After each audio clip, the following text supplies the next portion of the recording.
Mamed Kachika, Mr. Cashflow, olwaleero Good Friday, nayenze.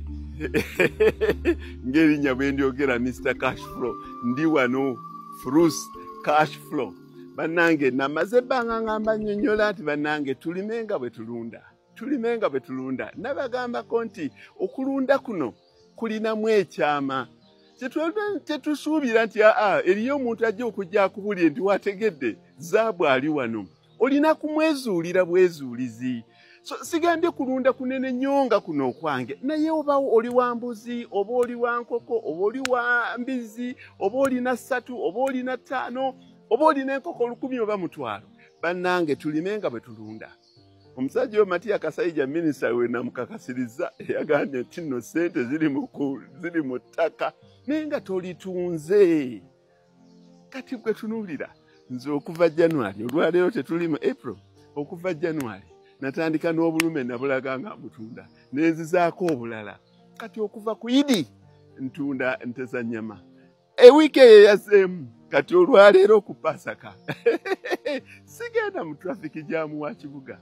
Bannange bw'oba olina ebisolo oba nkoko oba nte oba mbuzi obeera ng'alina kashuwo. Nze jjo ekirowoozo ekyanzijidde nti ndooza kantundeko kuza Pasaka. Maliriza nga ntunze ente 17.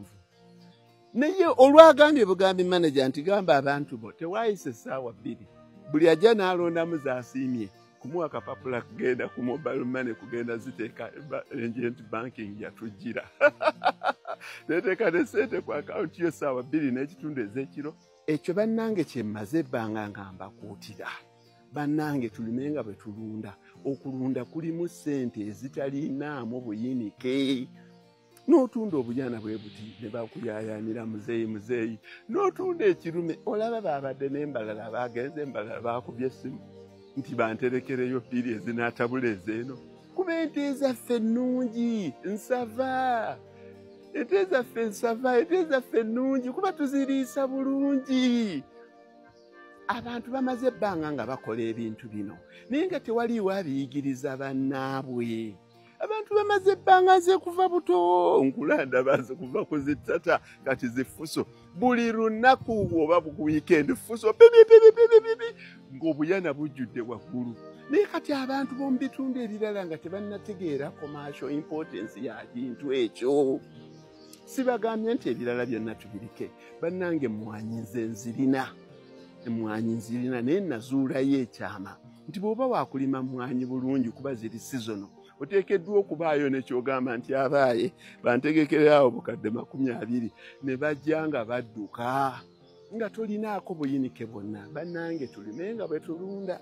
Ekyo nkibalabuddemu tulimenga bwe tulunda. Ebintu ebirala sibiganye. Ebintu bino ikonomi ebeeranga bulamu bwa muntu. Teriyo kintu kimu nti nnyindo yeesinza amaaso omugaso ku muntu nti olulimi lwe lusinga amatu ku muntu. Byonna byonna byetaagisa. Naye onoonyangayooko ky'oyinza okufumbiikiriza. Nze bannange nina kye mbabbirako. Okulunda kulina emirembe. Abantu bakusanga gy'oli n'otikka olaba nange neenyigiramu n'entikka kyekyo.